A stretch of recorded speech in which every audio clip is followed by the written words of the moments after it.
சேலம் மாவட்டம் ஆத்தூர் ராணிப்பேட்டை பகுதியில் தமிழ் புலிகள் கட்சி சார்பில் சமூக நீதியும் திராவிட கொள்கையும் என்ற தலைப்பில் பொதுக்கூட்டம் நடைபெற்றது. அதில் அக்கட்சியின் தலைவர் நாகை திருவள்ளுவன் மற்றும் திராவிட விடுதலைக் கழக தலைவர் கொளத்தூர் மணி உள்ளிட்டோர் பங்கேற்றனர்.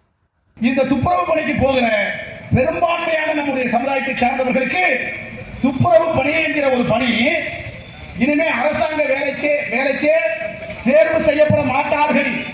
தமிழ்நாட்டில் இருக்கிற தூய்மை பணி, துப்புரவு பணி இனி அரசாங்க பணியாக தேர்வு செய்ய முடியாது. இவர்கள் ஒப்பந்த பணியின் மூலமாக மட்டும்தான் தேர்வு செய்யப்படுவார்கள் என்று அரசாணை பிறப்பிக்கப்பட்டுவிட்டது. தூய்மை பணிக்கு போகிற நம்முடைய சொந்தம் நம்முடைய மக்கள் என்ன நினைக்கிறாங்க? நாம இந்த தெருக்கூட்ட போனா 4 வருஷம் கழிச்சோ 5 வருஷம் கழிச்சோ நம்ம அரசாங்க வேலைக்கு போயிடலாம், நமக்கு அரசாங்க வேலை கிடைச்சிரும் அப்படின்னு நம்புறோம். ஆனா அரசாங்கம் ஜீவோவே போட்ட அரசாணையே போட்டான். அந்த அரசாணை படி இனிமேல் துப்புரவு பணி அரசாங்க பணி அல்ல.